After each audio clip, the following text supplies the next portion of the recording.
Research says students who participate in pre-K programs do better in reading and in math. Alabama's first-class pre-K program is succeeding. Marlena Muma reports why advocates want this program expanded across the state. It's time to get some pie. I actually have a homemade pie recipe. It's very simple, but it's very dangerous. It's yogurt pie. Why are you two laughing? Is it pudding pie? And over here,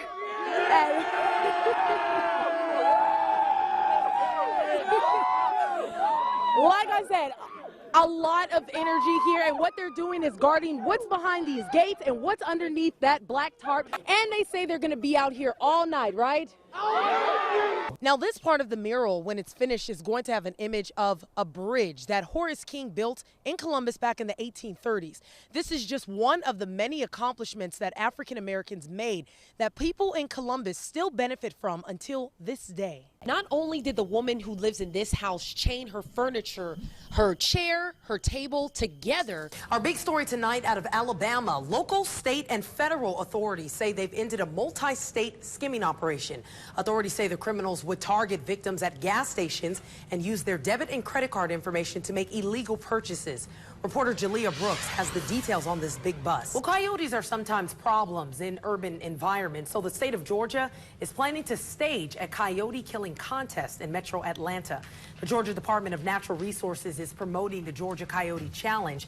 Participants can kill as many as 5 coyotes a month from March through August for a chance to win a lifetime hunting license. Customers at a South Columbus Walmart got a real scare this afternoon when a shoplifting suspect engaged police. This is all indication that this neighborhood is bouncing back. It's just taking a little while. Now, coming up tonight at 10, I'll introduce you to one family who did decide to stay here despite this oil spill, and I'll let you hear their reason why. The street has speed bumps, but neighbors say they don't work because a car can ride smoothly over them without being slowed down or having to slow down. They say many drivers completely disregard the speed bumps that they can barely see or feel when they drive over because they're almost the same height as the concrete. I'll be honest, I had no earthly idea we had such a huge pro day and combine fan in Leah Uko. Really looks forward to seeing that upcoming talent. I look forward to seeing the talent. Yeah, I like to see him repping out at 225. It's a challenge. That was awesome too. I'm sorry, guys. That was awesome. All right, it's almost time for young ladies to find the most important component for prom, a dress. And they just realized that whoever broke in also took coins out of the cash register.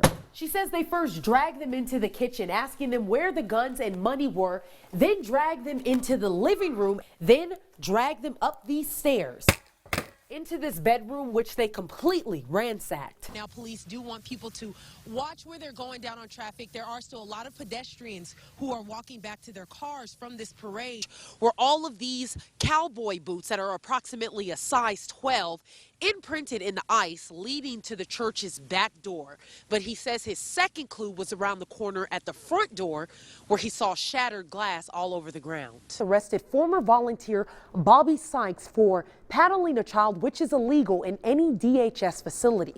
Now, according to police, Anderson Taekwondo's headmaster, Richard Anderson, was arrested for something very similar 9 years ago. After she looked around, she saw there wasn't too much damage here inside the booth, but then she walked outside the bar and walked around the corner to see where the real damage was, which was on the side of the building where a police cruiser crashed. And new today, Columbus police arrested a teenager in connection to a deadly shooting that happened last December. No, it's been a long work day, and they don't give me a window here in the Weather Center, but that's why we have you. He's going to make a new poster because he got in contact with his biological mother, who gave him a little more information about his younger brother, that his first name isn't Shane, but Sean. He says before the man drove through his house, the car actually hit the side of his neighbor's house first, and slamming through to his house, knocking out the only things that were still inside the house, which were the kitchen appliances. This fence down to this street is all of the city's property. She says that's more than enough space for the city to put a sidewalk in this area, then put the mount onto the gun. So when you play paintball with your friends, you can actually get a GPS real-life location. They're going to be at this house until about Wednesday. Then they're going to load up this truck and head off to their next project. But the 64-year-old driver said he sped off because he was in a bad mood. That's right, a bad mood. And he says he had blurry vision, so he didn't realize the police officer was clinging to the hood of his car and smashing in his windshield. That's got to be some blurry vision. Angry and blind. There he goes. I understand now. He's squinting. Yeah, he's got trouble with his eyes. I don't know. Maybe they gave him a warm welcome there at the police station. You got to commit. You know, if that's your story, you got to go all the way through. Our top story tonight, a popular and well-loved high school baseball coach has died following a police chase that ended in a car crash police say he had nothing to do with. Police are still looking for the man they say is responsible for leaving the Columbus community devastated tonight.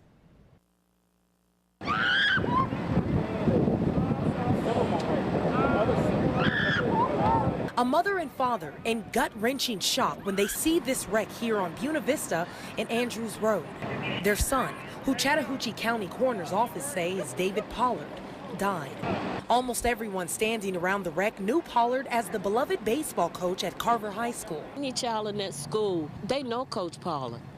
They know he's available, he's firm but fair, he's a good man. He's a good coach, he's a good teacher, he's a good mentor. Witnesses say Pollard was simply at the wrong place at the wrong time. It wasn't showing no sign of it was gonna stop at all. Officers were speeding after a man they say stole this Audi.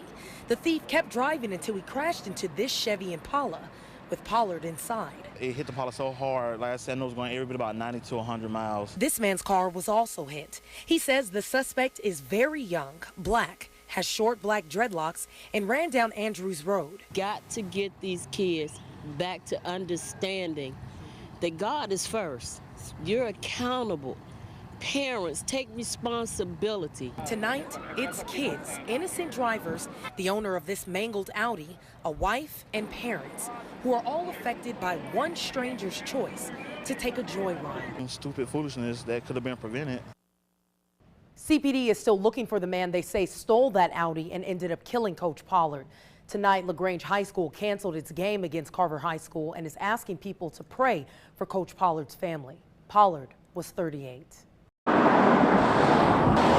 There's a lot of noise out here on Martin Luther King Jr. Boulevard in Columbus, but none of it drowns out Summer Smith's thoughts about painting her future. The first black female animator on Cartoon Network. That's like my main goal. The freshman is one of the Spencer High School students on this high traffic street with no cell phone or other distractions, just art tools, a wall, and an artist's vision of highlighting many untold stories of African American veterans, business owners, and engineers who contributed to the growth of Columbus.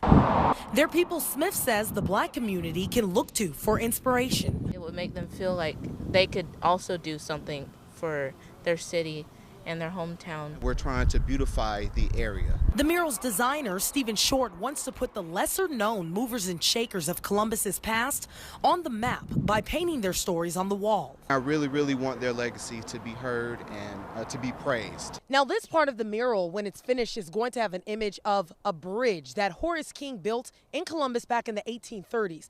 This is just one of the many accomplishments that African Americans made that people in Columbus still benefit from until this day. Yeah, I never knew about him before now. Smith's other goal is to make her father proud. I'm proud, and I make sure I instill in her that what this actually means, you know, that she's going to be a part of Columbus history. From painting this mural, she has learned that while life brought her ancestors many challenges, I need more paint. They thrived, and she will too. You could be anything you want to be if you put your mind to it. Pawpaw. Something wrong, Pawpaw. Kaywin Brockman says his grandchildren woke him up after his home caught fire Sunday morning. And then I woke up and I ain't see nothing but smoke. So I kicked the door. I kicked the door and I threw the kids out that door. I'm like, Jay Shaw. And I ain't get no response. Brockman felt his way through looking for his grandson. I crawled just to go get him. And I couldn't. I mean, the fire, it was too bad. I couldn't. So he says he waited and watched Morrilton firefighters try several times to go into this duplex to find the 4-year-old. Once the fire was out, crews were able to find Jay Sean Carter. I done lost everything I had, plus my damn grandbaby, man. Plus my grandbaby. He thinks about his losses in this hotel room where he'll sleep Monday night. I have nothing. I really ain't got hot water to cry with. As heartbreaking as it is to see his home, his car, and clothes destroyed, he says he knows in time he can replace them. But filling the void now in his heart, he says will remain impossible. I don't know how to feel, man. I don't know.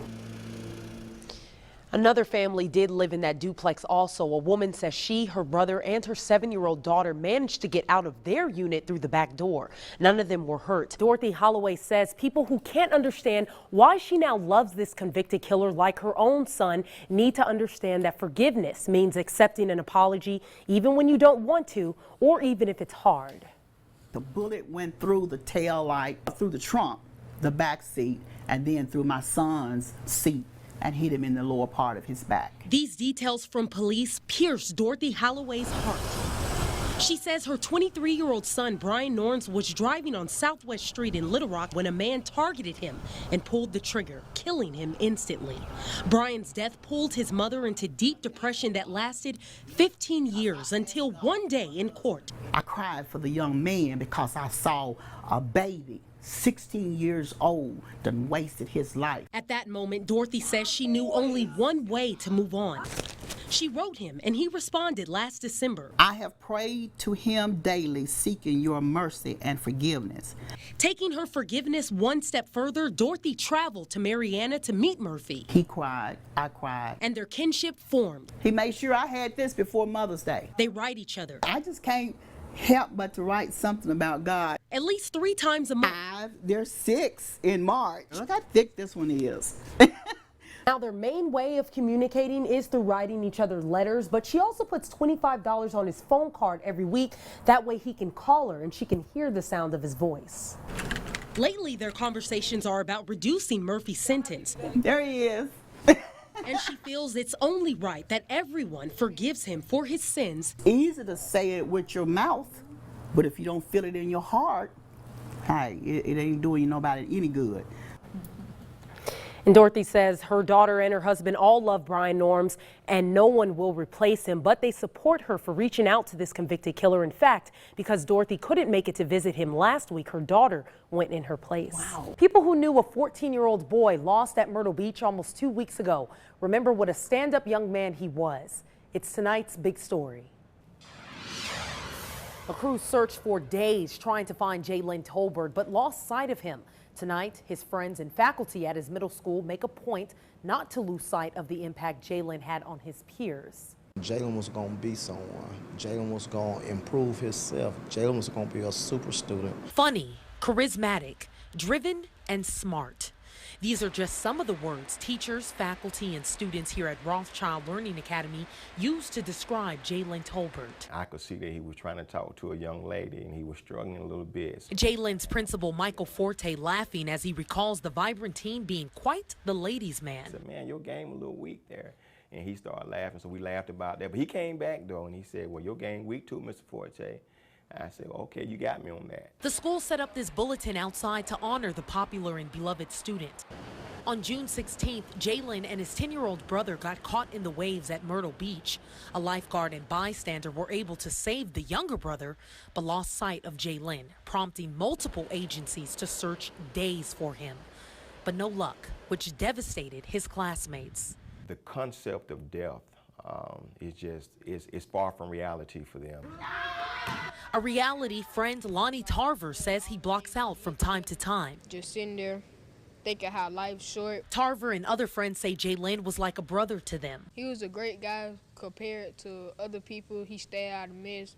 I remember he used to just give me money, give me candy, all that. We'd be at the lunch table talking, all that. All that they'll remember forever about the Rothschild Middle School teen, but they say next school year won't be the same.